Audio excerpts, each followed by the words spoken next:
तो आइए दोस्तों, हम प्रिंसिपल समझ रहे हैं। इस वीडियो में आपने पिछला वीडियो देखा जिसमें आपने पूरे लाइफ के टूल्स के प्रिंसिपल समझे थे। प्रिंसिपल और rules to live happy life, आनंदी जीवन जीने के सिद्धांत या नियम। सिद्धांतों के ऊपर अपना अगर जीवन रहेगा तो आपका जीवन आदर्श बनेगा, सफल बनेगा। तो पहले 13 हमने समझ लिए है, अभी 14 इस वीडियो से देख रहे हैं। तो 14वां प्रिंसिपल मैंने बनाया है, let go and God do everything, surrender and allow. तो इसमें 3 कंबाइन है। तो पहला है जाने दो। एक एक को मैं समझाता हूं, आप एक एक को समझे। जाने दो को पहले समझते हैं हम। जाने दो यानी बहुत सारी चीजें होती है कि हम चाहते हैं ये मेरे हिसाब से हो, और वो नहीं होती है, और आप कुछ नहीं कर सकते। बहुत कुछ करके देखा, बहुत कुछ करके दिया, बहुत उठपटांग किया, तो उसको जाने दो। क्योंकि आप जब जाने देते हो तो आपके पास चीजें आने लगती है। क्योंकि वो हो नहीं रही है तो आपकी इच्छा के अनुसार नहीं हो रहा है, वो ईश्वर की इच्छा अनुसार हो रहा है। अगर आपके जीवन में चाहिए तो आएगी, नहीं है तो उससे बेटर आएगी। तो इसलिए जो नहीं हो रहा है उन चीज को पकड़ के बैठने से, तनाव लेने से, डिप्रेस होने से, निराश होने से कोई होशियारी नहीं है। जो नहीं आना चाहता है, हो सकता है आपके जीवन में नहीं हो, तो समझ ये हो कि आपको उससे बेटर मिलने वाला है। तो जाने दो, ये पहला पंक्ति है। उसके बाद जो दूसरा पंक्ति है, एंड गॉड डू एवरीथिंग, जाने दो और दूसरी ईश्वर को सब कुछ करने दो। अगर आपके जीवन में सही वो चाहिए तो कुछ ईश्वर आपको देगा, नहीं चाहिए तो वो नहीं देगा या उससे बढ़िया देगा। एंड क्या है, सरेंडर एंड अलाउ। तीसरी पंक्ति है सरेंडर एंड अलाउ, आत्मसमर्पण और अनुमति दो। हिंदी में मैं समझाता हूं। जाने दो यानी जो चीज नहीं हो रही है उसको जाने दो, ईश्वर पे छोड़ दो, सब कुछ ईश्वर को करने दो, तो आप शांत हो जाओगे। नहीं तो हम खुद ही अहंकार में या निराशा में के गोते ला तैयार होगे। मेरे पास बहुत अभी इसी 4 महीने में बहुत बार हुआ, कुछ बार हुआ, तो मैंने इसको यूज किया तो इमीडिएटली मैं रिलीज कर पाया।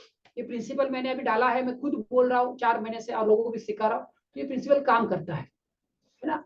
तो सब कुछ ईश्वर को करने दो और आत्मसमर्पण और अनुमति, खुद को समर्पित करो, सरेंडर करो ईश्वर को। अनुमति, एक पंक्ति इसने लिखी है, तो सुनिए, ध्यान से सुनिए, मैं बोलता हूं, आप भी पढ़ सकते हैं। जब हम माँ के पेट में थे, जब हम माँ के पेट में थे, तब जाने कैसे हमारा ईश्वर असीमित सोच, अपनी असीमित बुद्धिमत्ता से सब कुछ करने जा रहा था। एक बार फिर से पढ़ता हूं। जब हम माँ के पेट में थे, तब जाने कैसे हमारा ईश्वर असीमित सोच, अपनी असीमित बुद्धिमत्ता से सब कुछ करने जा रहा था। मतलब हम जब पेट में थे, उंगली कैसे आई हमने डिसाइड नहीं किया, या माँ बाप ने डिसाइड नहीं किया। आंख कैसी हो, काली हो या ब्लू वाली हो, ऐश्वर्या राय जैसी हो, है ना। मेरा चेहरा गोरा हो या काला हो, मेरा हाथ लंबा हो या कम हो, मेरा कद छोटा हो या बड़ा हो, ठीक है ना, हमने डिसाइड नहीं किया। माँ बाप भी कुछ नहीं कर सकते थे, हमने ईश्वर पे छोड़ दिया था, और वो उसने परफेक्ट बनाया, इसलिए आज हम परफेक्ट है। तो उसकी रचना हम है, हम परफेक्ट है, और अपने जीवन में जो भी आएगा वो परफेक्ट आएगा, तो उसके ऊपर छोड़ दो। तो जैसे माँ के पेट में बच्चा था तब हमने छोड़ा था, वैसे छोड़ना है। तो क्या है पूरी पंक्ति, हिंदी में बोलता हूं। जाने दो, सब कुछ ईश्वर को करने दो, आत्मसमर्पण और अनुमति। तो हमें अपना कर्म करते रहना है, जैसे गीता में बोला गया है, कर्म करो फल की इच्छा मत करो, उसके अनुसार थोड़ा सा एक बनाया। ठीक है, नेक्स्ट 15वां प्रिंसिपल, सेवा। सेवा यानी सर्विस। जिस चीज के लिए आप निमित्त बनते हो, देते हो, वो चीज कई गुना बढ़कर आपके जीवन में आती है। हर धर्म में बताया गया है, कुछ परसेंट अपना जो हम कमाते हैं वो डोनेट करो। हिंदुओं में तो 10% बोला है, कुछ जगह कम बोला है, किसी जगह ज्यादा बोला है। तो हम जब देते हैं तो अपना फायदा होता है। क्या लिखा है, कई गुना वो चीज बढ़कर आती है, कम नहीं होता है। देने से कभी कम नहीं होता है। अगर बिल गेट्स देखेंगे, अजीम प्रेम जी देखेंगे, वॉरेन बफेट देखेंगे, टाटा देखेंगे, रिलायंस देखेंगे, उन्होंने अस्पताल ओपन किए, बहुत वो लाखों में, करोड़ों में, डॉलर में देते हैं डोनेशन, और उनके पास और आ रहा है। तो ये सिंपल है, इसके ऊपर डिटेल वीडियो में आपने देखा है तो देखिए, नहीं तो आगे हम इसको देखेंगे। तो देना शुरू करो। आज आपकी जितनी क्षमता है उतना देना शुरू करोगे। जैसे हम स्टार्टिंग में प्रार्थना देते हैं, विश्व के लिए प्रार्थना करते हैं, वो 3 मिनट की प्रार्थना मैं इसीलिए आपसे करवाता हूँ कि हम वो देने का भाव हो जाता है ना। 3 मिनट हम विश्व के लिए दे रहे हैं, क्योंकि जिस चीज आप देते हो मल्टीप्लाई होकर अपने जीवन में आती है। तो यहाँ पे मैंने कुछ 5 चीजें बोली है, तो हम इसको रोज बोलने वाले हैं, तो अभी भी दोहराते हैं। स्वास्थ्य, ईश्वर तुम्हारा स्वास्थ्य सबके जीवन में पहुंचाने में मुझे निमित्त बनाओ। मतलब अगर ईश्वर का स्वास्थ्य पहुंचाने, स्वास्थ्य ईश्वर का है, उसे पहुंचाने के लिए निमित्त बनाओ, किसी भी वे से आप भी स्वस्थ रहे, औरों को भी स्वस्थ बनाए। दूसरा, हे ईश्वर तुम्हारी समृद्धि सबके जीवन में पहुंचाने में मुझे निमित्त बनाओ। हे ईश्वर तुम्हारी समृद्धि सबके जीवन में पहुंचाने में हमें निमित्त बनाओ। तीसरा, एक प्रेम आनंद मौन, ये 3 शब्द है, इसको लंबे में लिखा है। हे ईश्वर तुम्हारा प्रेम सबके जीवन में पहुंचाने में हमें निमित्त बनाओ। नेक्स्ट, हे ईश्वर तुम्हारा आनंद सबके जीवन में पहुंचाने में हमें निमित्त बनाओ। अगर लोगों तक हम प्रेम पहुंचाएंगे, लोगों तक हम स्वास्थ्य पहुंचाएंगे, तो क्या होगा, पहुंचाने के लिए हमें निमित्त बनाएगा, हमारे जीवन में आएगा ही। जैसे मैं योग शिक्षक हूँ, मैं लोगों को योगा सिखाता हूँ, जब लोगों को सिखाता हूँ मुझे करना पड़ता है, तो मेरे जीवन में स्वास्थ्य आता है। जैसे आपको मैं सबकॉन्शियस माइंड सिखा रहा हूँ, आपको सिखाने के लिए मेरे को बार बार बोलना पड़ता है, तो मेरा सबकॉन्शियस माइंड और पावरफुल हो रहा है। मैं और पहले कुछ लोगों को देता था, अभी बहुत ज्यादा लोगों को दे रहा हूँ, और भविष्य में लोगों की बहुत ज्यादा लोगों को दूंगा। तो जिस चीज के लिए मैं निमित्त बन रहा हूँ, वो सबकॉन्शियस मेरे जीवन में बढ़ रहा है। वैसे ही आप जिस भी क्षेत्र में है, उसमें कुछ ना कुछ आपको लोगों को देना है। एक होता है बेशर्त देना, और एक होता है शर्त के साथ देना। तो ये बेशर्त दोगे उतना ज्यादा फायदा होगा। नेक्स्ट, ये ईश्वर तुम्हारा मौन सबके जीवन में पहुंचाने में मुझे निमित्त बनाओ। जो हम ध्यान करते हैं, तो ध्यान अपना आगे में फ्री में होगा, योगा भी फ्री में होगा, मैं दे रहा हूँ, आप मेरे साथ जुड़े हो, तो ध्यान और योगा में आप लोगों के मेरे साथ जुड़ सकते हो, वहां पे उसका कोई फीस नहीं है। नेक्स्ट 16, बाइबल की एक पंक्तियां है, हमें इसको बार बार यूज करने वाला है, इसको बोलेंगे तो यूज होगा। जो भी हमें लाइफ में चाहते हैं उसके लिए बहुत ही पावरफुल है। पूछो और जवाब मिलेगा, ढूंढो और तुम उसे निश्चित पालोगे, दस्तक दो और द्वार तुम्हारे लिए खुल जाएगा। सवाल पूछने की आदत डालनी है। क्यों? कि सवाल पूछोगे तो जवाब जरूर मिलेगा। मैं इतना पैसा कमाना चाहता हूँ, उतना नहीं, मैं कैसे, कैसे पूछोगे तो जवाब आएगा। मैं स्वास्थ्य, संपूर्ण स्वास्थ्य पाना चाहता हूँ, कैसे, तो जवाब आएगा। मैं रिश्ते अच्छे बनाना चाहता हूँ, कैसे, तो जवाब आएगा। रिश्तों को मधुर बनाने के लिए आपके पास वो सब जानकारी आपकी तरफ फ्लो होना शुरू हो जाए। ढूंढो और तुम उसे निश्चित पालोगे, जो पाना चाहते हो उसको ढूंढो, तुम निश्चित पालोगे, और दस्तक दो, दरवाजा तुम्हारे लिए खुल जाएगा। जो भी लाइफ में चाहते हो उसका दस्तक दो, दरवाजा खुल जाएगा। तो ये हमें जीवन में हमें प्रिंसिपल बनाना है। चलिए 17 की तरफ जा रहे हैं हम। अखंड, ये हमारे रामदेव बाबा का मैं योग शिक्षक हूँ, जैसे मैंने बताया, तो ये मैंने बहास लिया। इनके ये 6 शब्द मुझे बहुत प्रभावित करते हैं, इसको मैं जी रहा हूँ। अभी तक मैंने कैलकुलेट किया था इन शब्दों से, ऑलमोस्ट मैंने 70 से ज्यादा योग शिविर लिए हैं, 7,000 लोगों को योग सिखाया है, ये 2 पंक्तियों के बदौलत। क्या है पंक्तियां?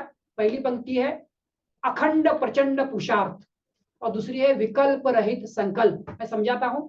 अखंड प्रचंड पुरुषार्थ मतलब अखंड, बिना खंडित रहे, प्रचंड यानी बड़ी मात्रा में हमें पुरुषार्थ करना है।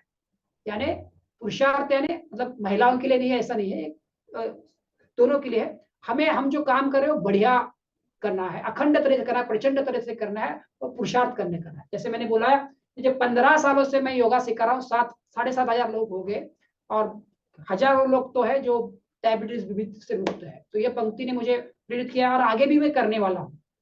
तो आप भी आपके इसमें यूज कर सकते हैं, तो ये अपना अंग बनेगा। और दूसरा शब्द है विकल्प रहित संकल्प। मतलब विकल्प नहीं, विकल्प मतलब रास्ते, संकल्प मतलब लक्ष्य। आपने एक लक्ष्य चुना, तो लक्ष्य को नहीं बदलना है, विकल्प नहीं देना है, लक्ष्य को रखना है। कुछ अड़चने आ गई, डिफिकल्ट आ गई, तो लक्ष्य नहीं बदलना है। हमें लक्ष्य, हम लक्ष्य बदल देते हैं, लक्ष्य तो वही रखना है। हमें रास्ते बदलने हैं, स्ट्रेटेजी बदलनी है, रणनीति बदलनी है। लक्ष्य हासिल नहीं हो रहा है तो क्यों नहीं हो रहा है, क्या कारण है, हम लक्ष्य तक नहीं पहुंच रहा है। रास्ते बदलने हैं, ताकि लक्ष्य को बदलना है।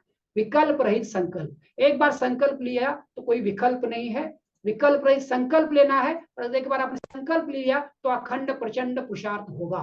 तो जब आपने लक्ष्य लिया तो आपसे पुरुषार्थ होगा। सिर्फ लक्ष्य लो, और सबकॉन्शियस माइंड आपको हेल्प करने के लिए है। तो चलिए नेक्स्ट तरफ चलते हैं।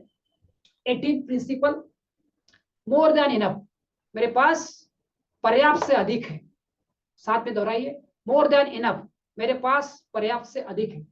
हर एक इंसान को कुछ ना कुछ लगता है मेरे पास नहीं है, कमी है, कमी है, कमी है। और कमी के भाव में रहोगे तो कमी ही आकर्षित होगी। क्या बोला मैंने? कमी की भाव में रहोगे तो कमी की ही आकर्षित होगी। मेरे पास ढंग के कपड़े नहीं है, मेरे पास पैसा नहीं है, मेरे पास टैलेंट नहीं है, तो नहीं बोलोगे तो वही बढ़ेगा। तो इससे अच्छा क्या बोला, मोर देन इनफ, मेरे पास 1 नहीं 10 उंगलियां हैं हाथ की, मेरे पास 1 नहीं 2 हाथ है, मेरे पास 1 नहीं 2 पैर है, मेरे पास एक नहीं 2 लंग्स है, 2 किडनियां है, सब पार्ट मेरा परफेक्ट है, मेरे पास पर्याप्त से अधिक है। एक शरीर को चलाने के लिए पर्याप्त से अधिक है, तो मोर देन इनफ, जो भी है उसको मोर देन इनफ के भाव में रहना है। और दूसरा, there is abundance in nature. कभी कभी हमारे पास कमी की भावना आ जाती है, तो नेचर के पास से तो भरपूर है, ये तो सब जानते हैं। इतने पेड़ है, कोई मर्यादा नहीं, इतने पर्वत है, कोई मर्यादा नहीं, कितना पानी है, इतनी मर्यादा नहीं, इतनी सोना है, हीरे है, जवाहरात है, मोती है, कोई कमी नहीं। तो अपने ऊपर या कुदरत के ऊपर अबंडेंस की भावना देखनी है, तो अपने पास अबंडेंस आएगा, भरपूरता आएगी। जिस चीज पे आप फोकस करते हो वो चीज आप बन जाते हो, या वो चीज आपके पास आती है। इसलिए हमें देखना है कि हम अबंडेंस में जी रहे, ना कि कमी की भावना में। हमें हमेशा भरपूरता में जीना है। जितना हम भरपूरता में जिएंगे उतना भरपूरता को आकर्षित करेंगे। तो ये अपना प्रिंसिपल है। नेक्स्ट प्रिंसिपल है, विपरीत परिस्थिति के बावजूद आदर्श परिस्थिति। वीपी के बावजूद AP, very important. Vice president होता है ना, कोई वाइस प्रेसिडेंट आता है तो हम उसको बहुत भाव देते हैं। तो वीपी, यहाँ पे वीपी क्या बनाया है मैंने, विपरीत परिस्थिति। हम कुछ काम कर रहे हैं और कुछ विपरीत परिस्थिति आ गई, कुछ फेल्योर आ गई, कुछ समस्याएं आ गई, तो भी हमें अपने गोल नहीं बदलने हैं, हमें रणनीति बदलनी है, स्ट्रैटेजी बदलना है। के बावजूद हमें सोचना है आदर्श परिस्थिति क्या हो। विपरीत परिस्थिति के बावजूद आदर्श परिस्थिति। आपने हेल्थ रहने का, एकदम हेल्थ डायबिटीज पूरा खत्म करने का आपने लक्ष्य लिया है, पर ऐसे कुछ आ गए, आपकी दिक्कतें आ गई, तो आदर्श परिस्थिति में देखना है, यस मैं डायबिटीज मुक्त हूँ। आपने कुछ गोल सेट किया है कि ये एक काम मुझे करना है, एक प्रोग्राम मुझे करना है, और कुछ अड़चने आ गई, बारिश आ गई, तो आपको लेना है कि बारिश के बावजूद भी आदर्श परिस्थिति आएगी। तो जो भी दिख रहा है उस वक्त नहीं के हिसाब से कुछ गलत, उसके बावजूद हमें विश्वास रखना है कि आदर्श परिस्थिति हम ला सकते हैं। तो यह विपरीत परिस्थिति के बावजूद आदर्श परिस्थिति। आपने डिसाइड किया और वो नहीं हुआ गोल उस तारीख को, तो नई डेट चुननी है, और नई डेट के साथ हमें जाना है। चलिए विपरीत परिस्थिति आ गई, पर ईश्वर चाहता है हम इसको, हमारी पात्रता बढ़ाए और आगे हम चाहे। तो विपरीत परिस्थिति के बावजूद आदर्श परिस्थिति, तो विश्वास रखेंगे तो आप जो चाहते हो आपके पास आ ही जाएगा, मिलेगा ही। देन 20, टाइम मैनेजमेंट का उपयोग कर रहा हूं, मैं टाइम मैनेजमेंट का उपयोग कर रहा हूं। टाइम मैनेजमेंट बहुत ही बड़ा पावरफुल टूल है।